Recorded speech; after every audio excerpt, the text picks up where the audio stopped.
here with optimization problems, I don't really want to do the problem. It will take the rest of the hour for us to do. But if you guys would like me to go back at some point and do it, we can. But I just quick want to talk about before we move to the economics piece. I brought this up before, but the question was, suppose that somebody is having bypass surgery. You guys know what that is? Yeah. So you got like an artery, and you're going to put on a branch to bypass because there might be like, say, a clog right there. So you're going to bypass it. And the question is, what angle, theta, should the bypass be in order to minimize the viscosity of the blood flow? Have we talked about this? Yeah, we have. He talked us through it. And so we can actually compute that. It happens to be that it says the resistance is minimized when cosine of theta is equal to, so cosine of theta, so the equation you end up setting up is simply this. You say cosine of theta is equal to one of the radiuses of the blood vessel divided by another radius of the blood vessel to the fourth power. So once you know what the radiuses are, then you simply just have to inverse cosine it, and it gives you the angle. Did we do this last time? We didn't do it. No. We just talked about it. We didn't have the brains to do it Nope. last year. And I just don't know if we quite have time right now. So especially if we get a snow day tomorrow, right? Zero chance that. No, not at all. So let's go on to something that we can get done on the day, and that'll be your economics applications. Economics applications. I don't think that this will tie in directly to the econ class you had. Raise your hand if you had econ first semester. Raise your hand if you have the regular track econ class right now. Raise your hand if you're taking macro econ. All right, way to go. We got tough ones here. Woo! How you doing? It's like half our class right here. All right, Really? good. Mr. Gantz, Hannah gets her car today. Congratulations. Thank you. It's been months. There are different things that we want to be able to produce, okay? Number one will be a cost function. Cost function we will say is C of X. C of X, okay? I hate large cars. Suppose that it costs me $1,000 to produce 100 pair of shoes. What is the average cost per shoe? $10, right? You take the total cost divided by the number of items. So average cost function is C of X, where X is the number of items that you have produced. So it's C of X divided by X. Again, X is the number of items that you made. So that's the cost of producing X items. That's the average cost. We talked about marginal cost earlier in this class. Remember what marginal cost was? It was the cost to produce the next item. Yeah, the next item, okay? Rhea is making shoes, and she's got a factory. Is it going to cost her more to make, careful here, listen, is it going to cost her more to make 1 pair of shoes or 10 pair of shoes? It's going to cost her more to make 10. It's going to cost her more to make 10. What is it going to cost her more, to make the first pair of shoe or to make the 10th pair of shoe? First. The first, because your startup cost is always more, right? You get more efficient, the 10th should be cheaper, right? We would all hope that. Okay, so marginal cost that tells us what it costs to make the next item. Now, minimize cost, we want to show that right now. How to generate the minimal cost function. How do we generate the minimal cost function? Very simple, okay?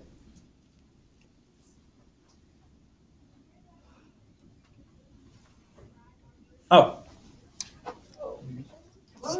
I can't remember. Guys, you realize I step up in front of class. I never have any notes with me. I thought you only need notes on one. Yeah, normally. I was like, shoot, I don't know what I'm doing. I got it. All right. C prime of X is equal to C of X divided by X. Are you sure? Yep. Like 100%? Yep. Okay. Minimum cost occurs when the derivative is equal to the marginal cost function, or is equal to the average cost function. Why does it equal the same as the average cost? No, you probably just said that. Yeah. Would you like the proof? No. That's okay. We got a yes, we got a no. Do it on your own time. I think I'll live with those. What does that even mean to you guys if you don't see why it's that? Amen, brother. Yeah, let's sing it. Let's go. Okay, but we didn't ask why. We just believe it spins. We just all believe it. I will show you. I will show you. I will show you. I will show you. Okay. All right. I will show you. Just okay. All right. So here we have the price or demand function. Price function is P of X. Okay. And it's a function just in that price may change. For example, when you go to the gas pump, is gas always the same price? No. No, it changes depending on the conditions within the economy, right? So that may change. So that's why price is a function like that, okay? Revenue is how much money we make. And the revenue function we can find by simply doing this. Suppose that Rhea is selling shoes. Suppose she sells 12 pair of shoes at $10 each. How much revenue does she make? Can I have a pair of shoes right now? $120. What you did is you took the price times the number of items you sold, right? So we have our price times the number of items sold. So X times P of X.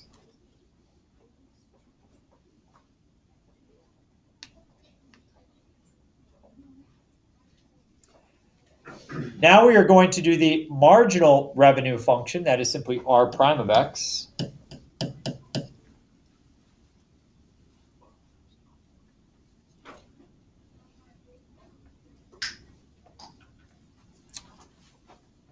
We have our profit function. How do you determine profit with revenue and cost? Yeah, revenue minus cost.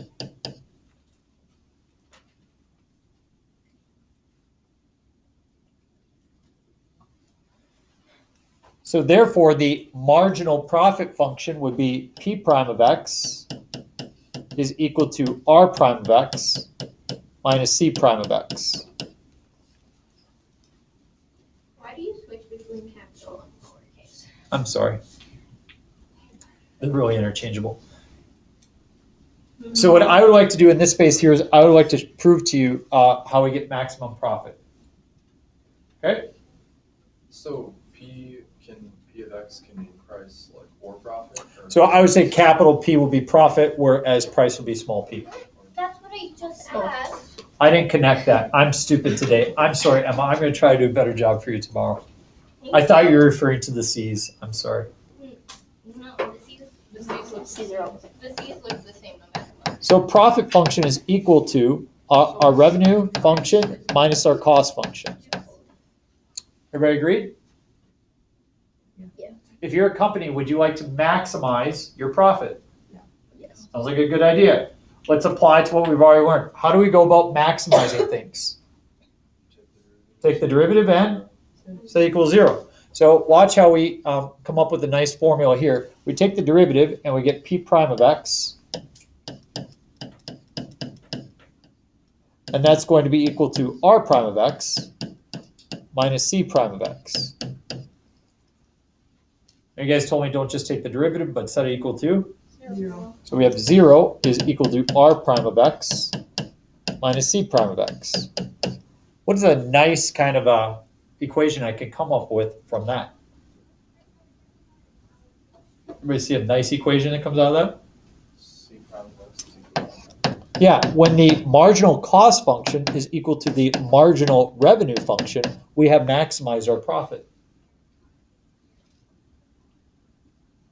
When R prime of X is equal to C prime of X, profit is maximized. So I will give you all these formulas on the test. You need to know when to use them. Okay, and that's what we'll practice today. So C prime of X equal to R prime of X. That's when profit is maximized.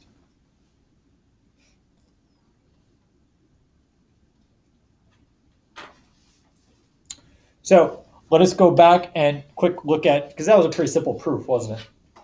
Let's try to think about minimizing our overall cost. Minimal cost is going to occur when the average cost is smallest.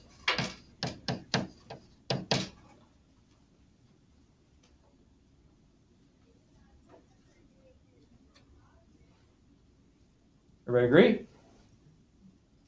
When our average cost is as least as possible, that would be the best point for us to be producing items. Agreed? So we want to minimize our average cost function.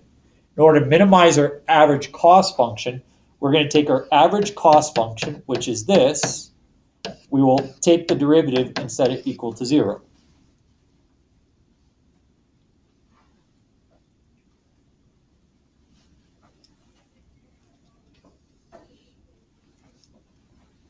Okay, how do we take that derivative?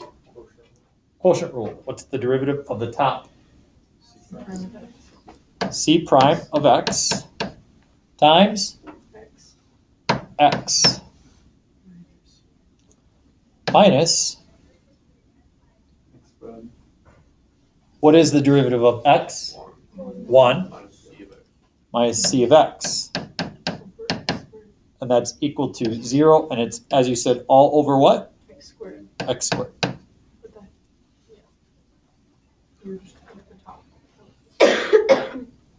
Set equal to 0. I'm going to solve this expression. If I cross multiply, what happens to the x squared? Goes to 0, and so you get c prime of x times x minus c of x is equal to 0.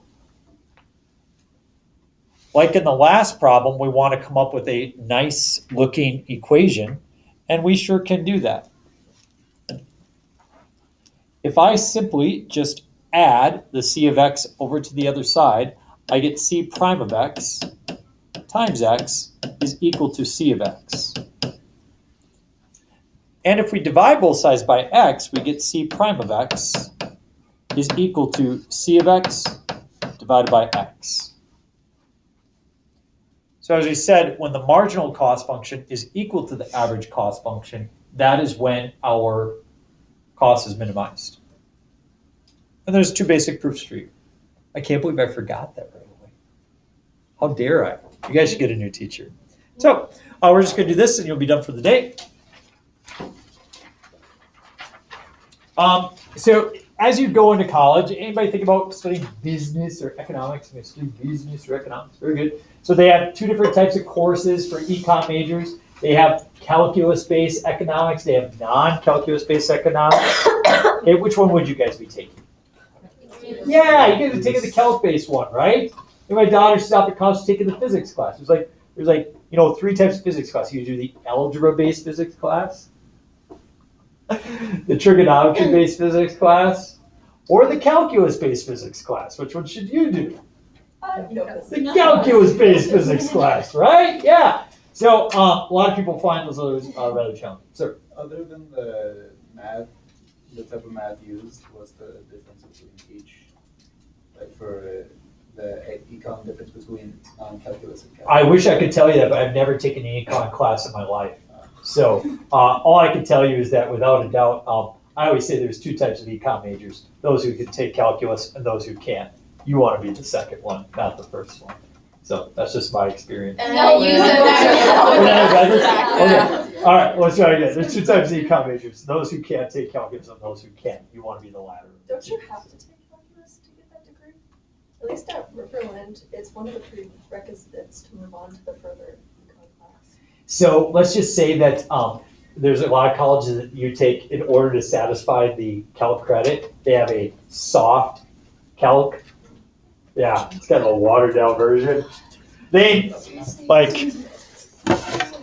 only teaching the shortcut rule, if you know what I'm saying, right? Yeah, it's not true exposition of mathematics the way that we are. So. I have a question. Yeah. Where are our driver's licenses? Excellent question. I'm working on it. So thank you for holding my feet to the fire on that one. I promise I will respond accordingly. No. All right. The cost of producing X items is this cost function right there. We have a cost function. What is the cost of producing 1,000 items? What is the cost of producing 1,000 items? I will simply plug in 1,000. Erin's taking out her handy dandy calculator and she's going to take 2,600 plus 2 times 1,000 plus 0.001 times 1,000 squared. Rhea is also going to type it in so that we can see if they both get the same. If they do not, we're going to go to the third person and the fourth person, both Aidens, to see is it right. 3,600 maybe? Oh, third person, who is it? Just kidding. Wait, yeah, I did that wrong. I missed times 2. Jeez, Chico, Aiden. You better. I'm so disappointed. It's because you didn't give me a French fry. Is everybody okay with that? $5,600? Now, look at the next one. It says, what is the average cost of producing those 1,000 items? How would we calculate that? Yes, you have the cost of 1,000 divided by 1,000. That's our average cost function. You simply take the amount, divide it by the number, and you get $5.60. That's the average cost of those items. Do you think it costs us more to produce the first and second item or the 999th and the 1,000th item? First and second. Probably the first and second, right? So it says the marginal cost of producing 1,000 items. We would think that you'd be more efficient, and that number we would think would be less than 560, right? It's not, right? Because you're only adding as you get larger numbers, right? In the equation, or is that not how that works? Huh? Like in the original equation, like you're only ever adding to the cost. Like it's never going to get more efficient. Right? And we'll see. We'll see. You know, it's kind of like that. Okay. So marginal cost, we would say, even though it's always positive, at this point you are becoming more efficient. Sure. But at this point you're becoming less efficient, aren't you? Yeah. Notice in one situation you were concave down, in the other situation you were concave up. And that's what happens is concavity is where we look for that point, for that differentiating spot. So let's see what happens. Let's try the marginal cost function. Marginal cost function is simply the derivative. C prime of x, the derivative is equal to, the derivative of 2,600 is 0. The derivative of 2x is 2 plus 0.002x. So I'm going to plug in 1,000 to that. I think I get $4.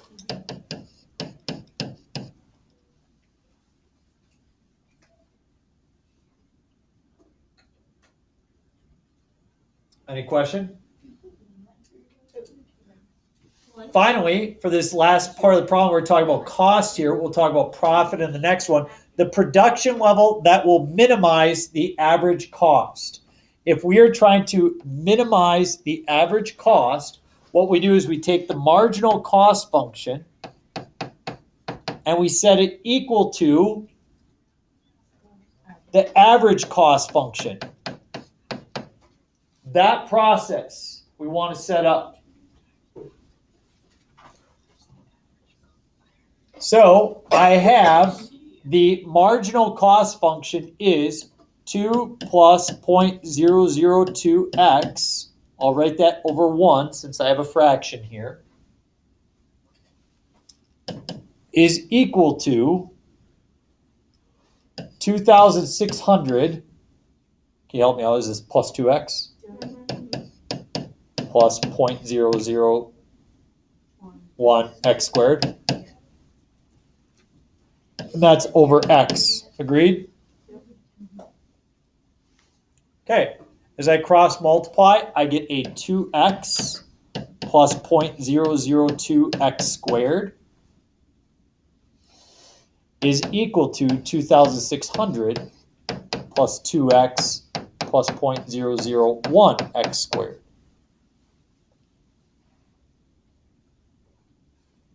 What do you want to do? Combine like terms, set everything on one side? Yeah. So they both have 2 x's, right? So they both got 2 x's. I could get rid of those. I'll subtract the 0.001x squared over to the left side, and I get 0.001x squared is equal to 2,600. Now what? Hold on. Oh, wait, no. Divide by the Is that minus .001 x squared? Subtract the .00. No, Yeah, subtract that one over here. Oh, that. And so I divide by 0.001, I get x squared is equal to 2,600,000, I believe.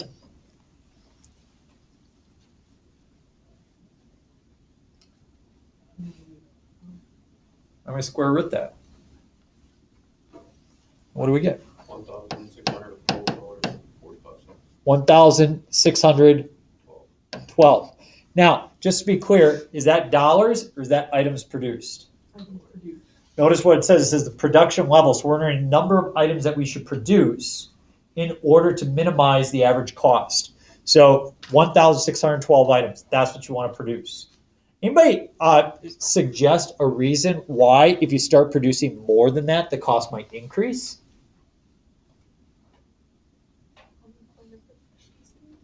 Okay. Let's just think about normal operating conditions for people, though. Why can't we just produce, say, 1 million, and we trust that it's going to continue to reduce an average cost? What are some of the things that become more expensive as you produce more? Yeah. Labor. Yeah, all of a sudden you're starting to pay people more than 40 hours a week, right? So you have to consider that there might be restrictions that make things go up. Okay, and in terms of supply and demand, the items that you're using to produce those things. All of a sudden you make too much and you're having to ship new product in, which is going to be more expensive. All those things can play a role, okay? Excellent. Okay, last part for the day. It says, given a company has a cost function of that and has a price function of this, sorry, I forgot an equal sign in there. It should be P of X is equal to 3.5 minus 0.01x. Sorry about that. I forgot that equal sign. It says it wants you to find the maximum profit for the company and the production level at which the marginal cost begins to increase.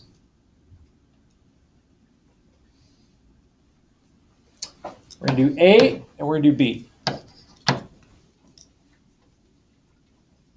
The maximum profit. When does maximum profit occur?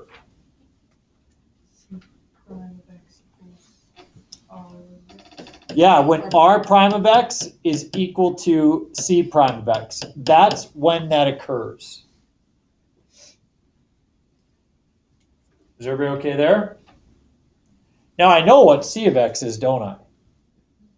So it's easy to find C prime of X. C prime of X is just going to be 1.26 minus 0.02x plus let's see, 1, 2, 3, 4, so it'll be 1, 2, 3, 21x squared. Come up with some weird decimals when you start working with these things. Lily, you okay? I just can't read. You want to take the closer seat? No, Okay. Lauren's backpack is there. Got it. You don't have to be there. Is everybody okay with C prime of X? Notice that we are not given R of X, are we? We're given the price function. The way that you come up with the revenue function is you simply take X and multiply it by P of X. So again, revenue is the number of items that you produce times the amount of money you get for each item. So we're going to take the number of items produced, X, and multiply it by 3.5 minus 0.01x.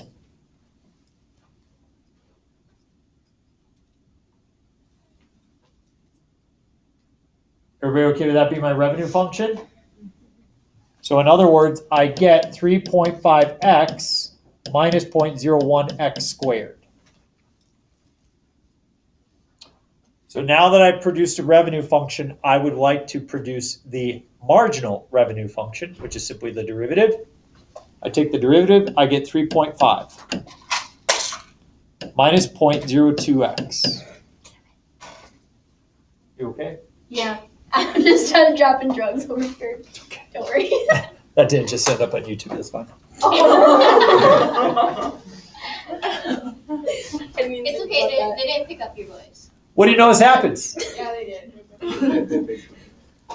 The negative 0.02x's, those both go away.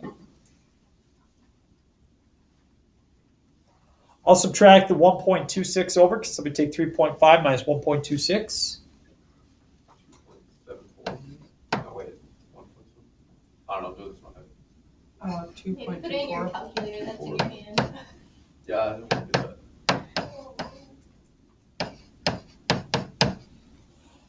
2.34 is equal to 0.002 x squared. Is it 2.24? What? Is it Oh, 1, excuse me. Yeah. Sorry about that. I'm going to divide both sides by 0.00021. Is 2.34 or 2.24? I got 2.24. Sorry, 2.24. Okay.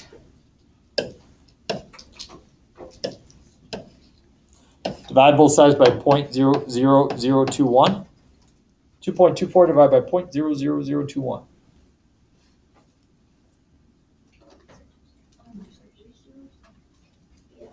Uh, 10,666.6 repeating. 0.6 repeating. Get 10,666.6 repeating. We take the square root of that. 103.27. This is where people get confused. They don't know what they're solving for. This is the production level that will provide a maximum profit. 103.27 items is what you should produce. Okay? What is the question asking for in part A? What is the maximum profit? Does this tell me maximum profit? No, we now need to figure out the cost as well as the revenue generated and subtract the two, don't we? So everybody take out your calculator so I can show you a nice way of making sure you do this.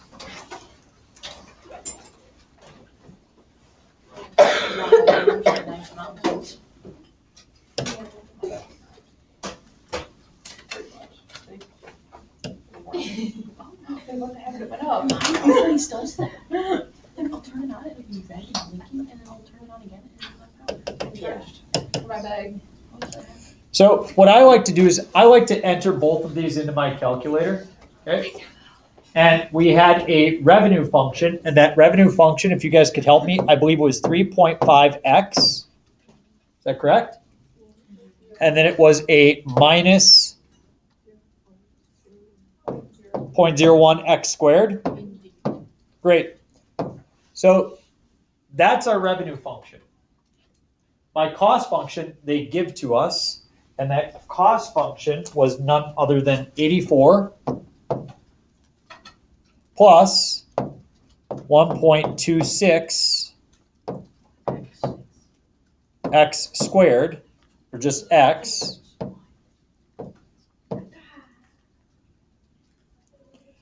minus 0.01 x squared, and then plus 0.12347 x to the third.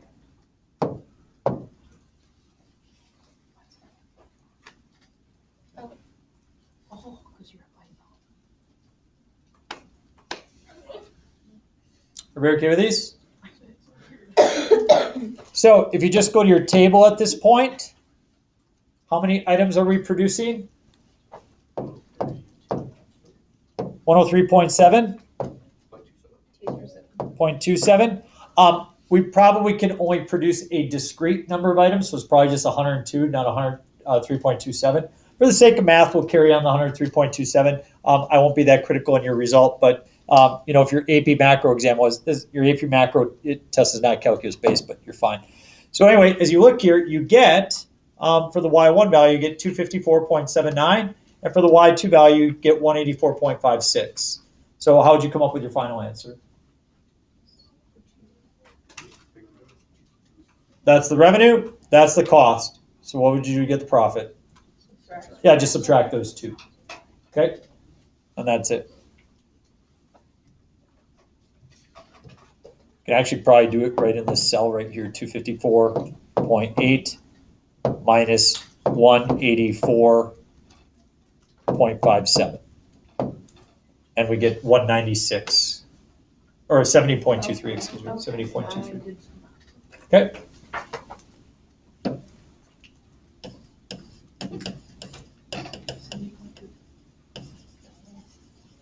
$70.23, that is your maximum profit.